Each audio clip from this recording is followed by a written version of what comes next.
比赛开始。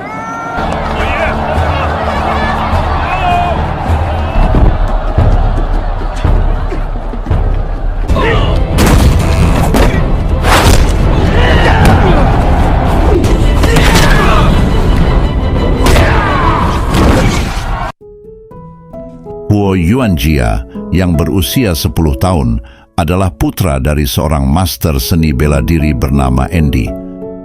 Ayahnya tidak pernah mengizinkan Huo untuk ikut serta dalam latihan karena khawatir dengan penyakit asmanya, namun anak itu memiliki hasrat yang lebih besar terhadap kungfu. Dia mencoba yang terbaik untuk menyelinap ke kelas ayahnya untuk mempelajari dasar-dasarnya.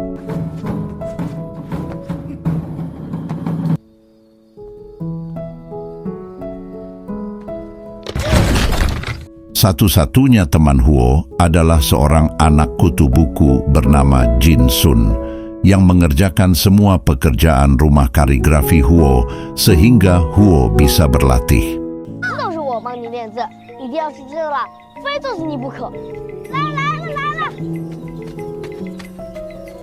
Andy adalah yang terbaik kedua dalam seni bela diri di kota mereka, yang akan segera berubah karena dia ditantang oleh yang terbaik bernama Zhao. Huo sangat antusias dengan pertarungan ini dan yakin bahwa kemenangan akan jatuh ke pangkuan ayahnya. Namun, keyakinan dan permainan adil Andy mencegahnya untuk melakukannya. Zhao kemudian membalas dan memenangkan pertandingan dengan terhormat.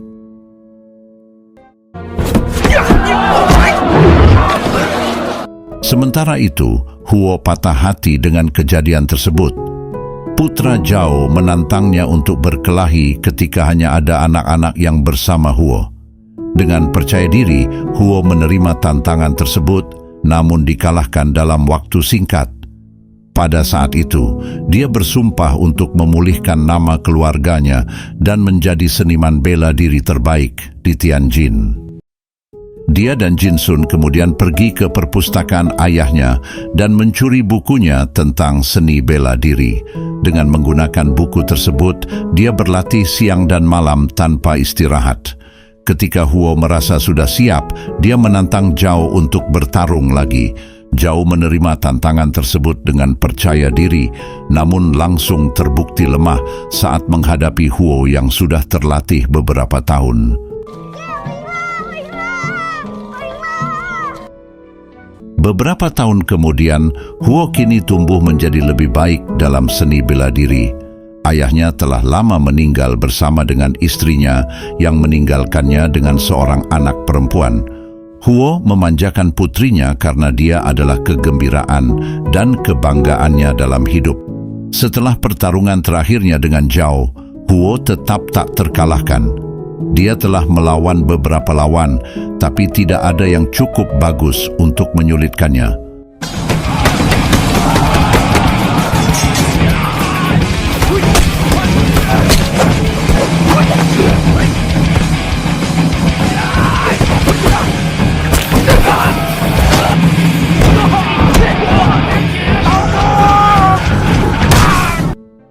Huo juga telah mengumpulkan banyak penggemar dan pengikut selama bertahun-tahun. Namun, dalam perjalanannya, dia telah mengembangkan kesombongannya dan mulai melupakan prinsip-prinsip ayahnya. Dia minum dan berpesta sepanjang waktu, membiarkan murid-muridnya lebih fokus untuk bersenang-senang daripada berlatih.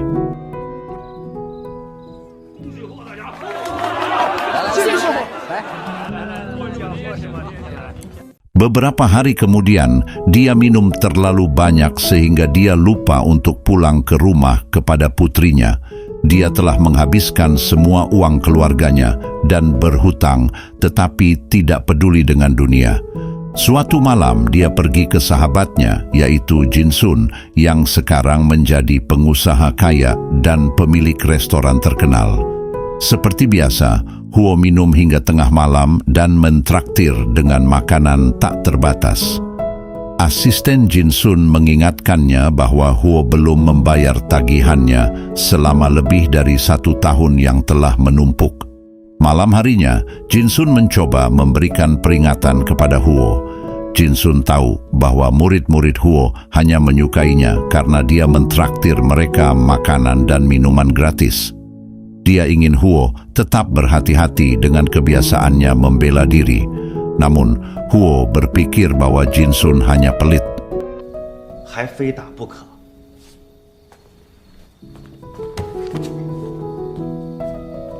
Keesokan harinya, Huo bertemu dengan saingan terbesarnya, yaitu Qin. Dia adalah satu-satunya orang yang belum pernah bertarung dengan Huo, karena dia juga telah mengalahkan semua lawannya. Qin dianggap sebagai yang terbaik dalam seni bela diri oleh banyak orang. Mereka terlibat dalam pertengkaran kecil yang melukai harga diri Huo.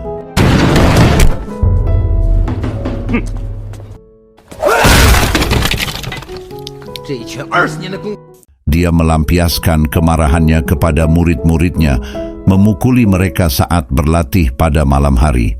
Salah satu pengikutnya harus dibawa kepadanya dengan tandu. Ternyata Qin memukulinya karena suatu alasan.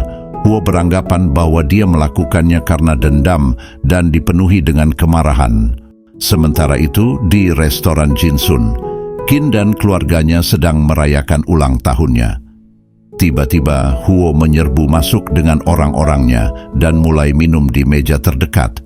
Qin memintanya untuk mengesampingkan persaingan mereka malam itu karena dia tidak ingin berkelahi, tapi Huo tidak berminat untuk mundur. Jinsun juga mencoba untuk menghentikannya, tapi malah dihina dalam kemarahannya. Dia pun memutuskan persahabatan seumur hidup mereka.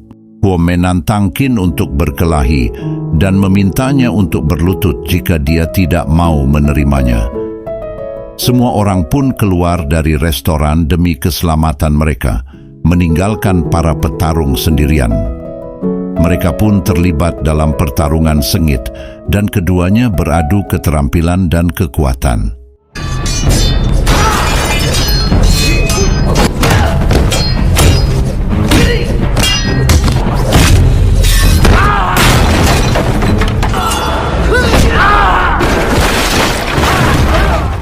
Namun, saat amarah menguasai Huo, dia tidak bermain dengan adil. Dia memukul Qin hingga kelelahan dan mendaratkan pukulan yang mengancam nyawa di dadanya. Hal itu menyebabkan Qin meninggal seketika.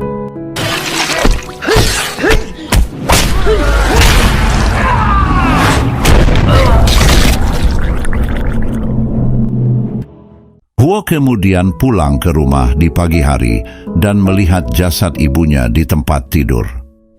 Para pengikut Qin telah menghabisinya untuk membalas dendam padanya. Dia menangis meratapi kepergian ibunya sebelum tiba-tiba menyadari bahwa putrinya juga berada di dalam rumah. Saat masuk ke kamarnya, dia mendapatkan kejutan terbesar dalam hidupnya. Putrinya terbaring di tempat tidurnya, berlumuran cairan merah.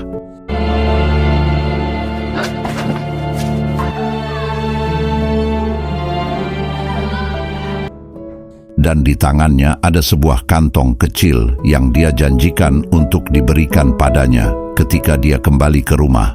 Huo hancur karena semua yang dia sebabkan. Dia melangkah keluar rumah ketika murid-muridnya memberitahukan bahwa pria yang dipukuli oleh Qin waktu itu telah menghina istrinya. Qin tidak memukulinya karena dendam, tapi demi kehormatan istrinya. Dipenuhi dengan rasa bersalah, penyesalan, dan kesedihan, Huo tidak punya alasan lagi untuk terus hidup. Dia kemudian menaiki kapal dan berbaring di sudut kapal. Setelah hidup di jalan selama 6 bulan, Huo merasa hampa dengan hidupnya.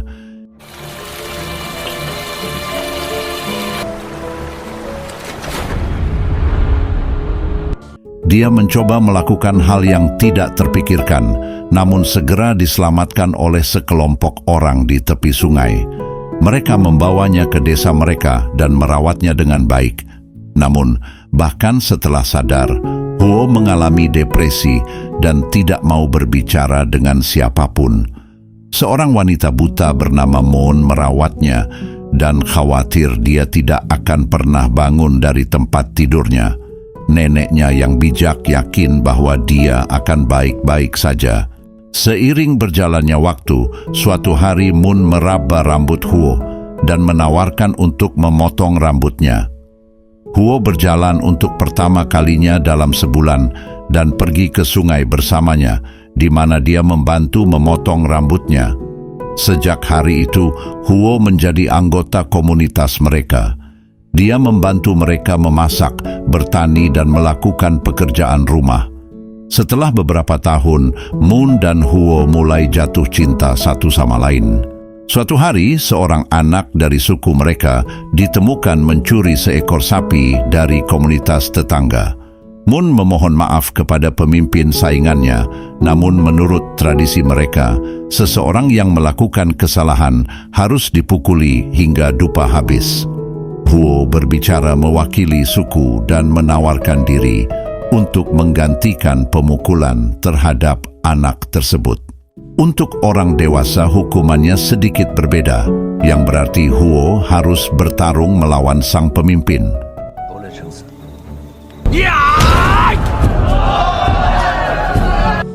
Meskipun Huo dapat menghabisinya dalam waktu singkat, dia tidak ingin menggunakan pengetahuannya untuk menyakiti siapapun lagi.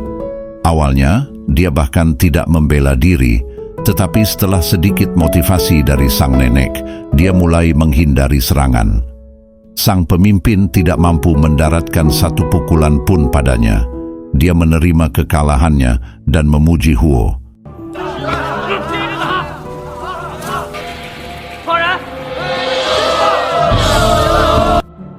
Keesokan harinya, Huo, Mun, dan anak-anak suku berada di ladang. Anak-anak ingin belajar kungfu dari Huo, tetapi dia menolak untuk mengajari mereka semua. Dia tahu apa yang dilakukan oleh kekuatan besar terhadap orang-orang dan ingin desa yang damai tetap sama. Anak-anak, dengan polosnya, mengatakan bahwa Huo dan Mun adalah yang paling dekat satu sama lain. Namun orang dewasa mengabaikan komentar tersebut. Suatu hari, Mun pergi mengunjungi makam orang tuanya. Hal ini mengingatkan Huo akan orang tua dan putrinya yang dia tinggalkan setelah kematiannya. Sekarang, setelah kondisi mentalnya membaik, dia ingin kembali ke rumah untuk mengunjungi makam mereka. Dia memberitahu Moon tentang rencana tersebut, dan Moon dengan senang hati menyemangatinya, memberi dukungan untuk kembali ke tempat tersebut.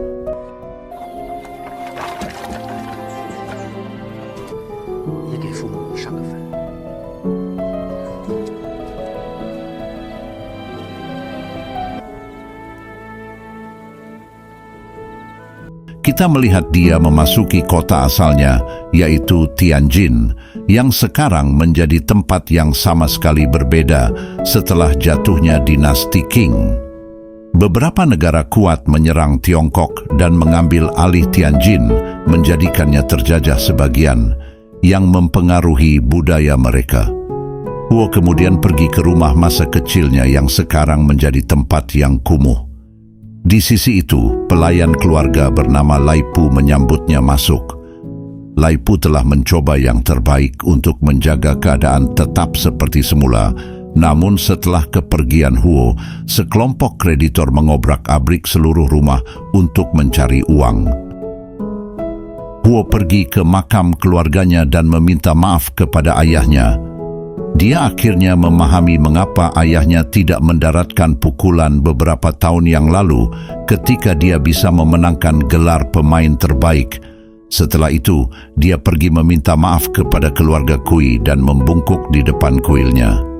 Saat dia berkeliling kota, dia melihat seorang penggulat bernama Hercules sedang menantang orang-orang Cina dalam sebuah pertarungan.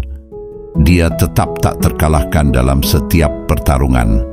Untuk melestarikan budaya dan harga diri Tiongkok, Huo ingin menantangnya, namun dia membutuhkan sejumlah uang untuk itu. Untuk tujuan berikutnya, Huo pergi ke tempat Jin Sun dan meminta maaf atas apa yang terjadi beberapa tahun yang lalu. Dia berjanji akan belajar dari perbuatannya. Ketika Jin Sun mengetahui untuk apa dia membutuhkan uang itu, Dia tidak membuang waktu sebelum menyerahkannya melalui seorang asisten. Singkatnya, di klub balap tahun 1919 di Shanghai, Hercules akhirnya bertanding melawan Huo. Sekilas, seseorang yang bertubuh mungil seperti Huo pasti tidak akan bisa mengalahkan Hercules yang ukurannya 2 kali lipat lebih besar darinya. Sebelum pertandingan dimulai, Huo meminta agar dia dan Hercules bertarung dengan penuh kehormatan. Mengambil keuntungan dari kendala bahasa, penyiar sengaja menerjemahkan permintaan Huo menjadi dia ingin menendang bokongnya, sehingga membuat Hercules tertawa. Pertarungan pun dimulai dan Huo langsung unggul.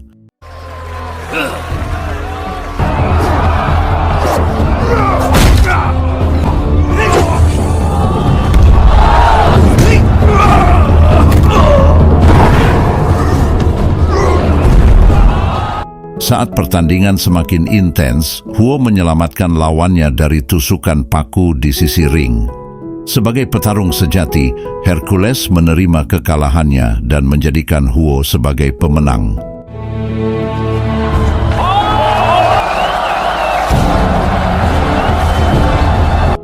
Huo mendapatkan ketenaran dari pertarungan tunggal tersebut dan dipanggil ke Shanghai.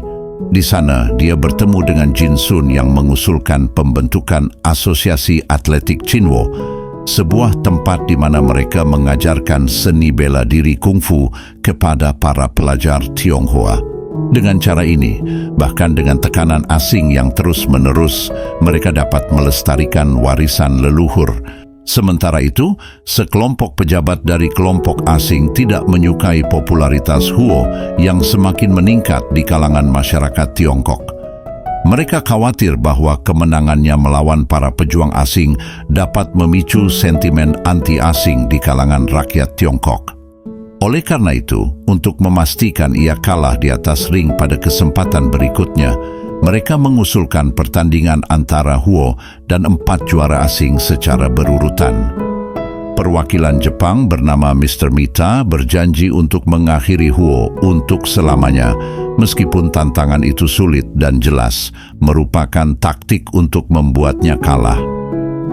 Huo setuju untuk ambil bagian, dan 1 hari sebelum pertarungan besar, ia bertemu dengan rivalnya, sang juara asal Jepang bernama Tanaka.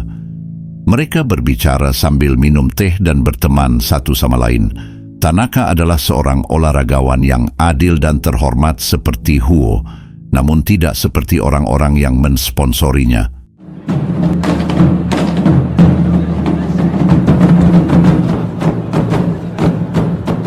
Singkat cerita, langsung ke hari pertarungan, Huo dipaksa untuk melawan 3 petarung terbaik dari seluruh dunia. Tetapi tak ada satupun dari mereka yang bertahan di atas ring lebih dari 1 menit. Huo berhasil mengalahkan ketiganya tanpa keringat.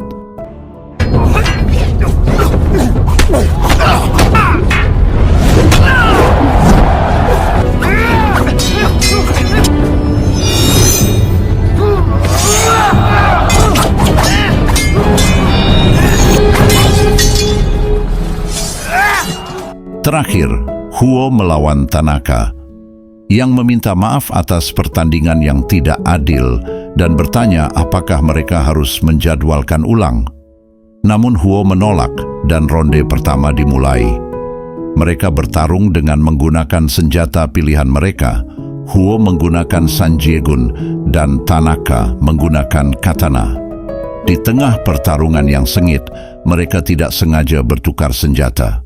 Tanaka tidak terlalu pandai menggunakan Sanjiegun, jadi untuk membuat pertarungan yang adil, Huo menawarkannya untuk bertukar senjata.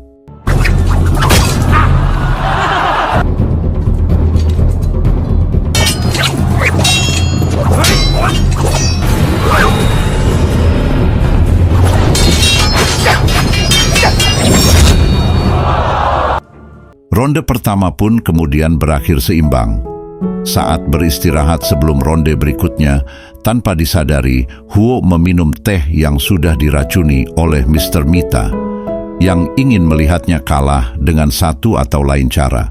Ronde kedua pun dimulai, namun Huo pingsan dan langsung batuk cairan merah. Tanaka meminta agar pertandingan dihentikan demi keselamatan petarung, namun ketika Huo menyadari bahwa ia telah diracuni, ia ingin melanjutkan pertandingan. Karena bagaimanapun juga, ia akan meninggal. 不想看到这个。余計なことは気にせんでいい。I must win this fight。何としても勝て。 Walau dalam kondisi yang buruk dan beberapa saat lagi akan meninggal, Huo berhasil memberikan pukulan terakhirnya ke dada Tanaka, menggunakan teknik yang sama dengan yang menewaskan Qin. Namun kali ini dia menahan pukulannya karena belajar dari kesalahan. Saat itu dia pun pingsan. Kemudian Tanaka menyatakan Huo sebagai pemenangnya, mengetahui bahwa Huo sengaja menahan pukulannya.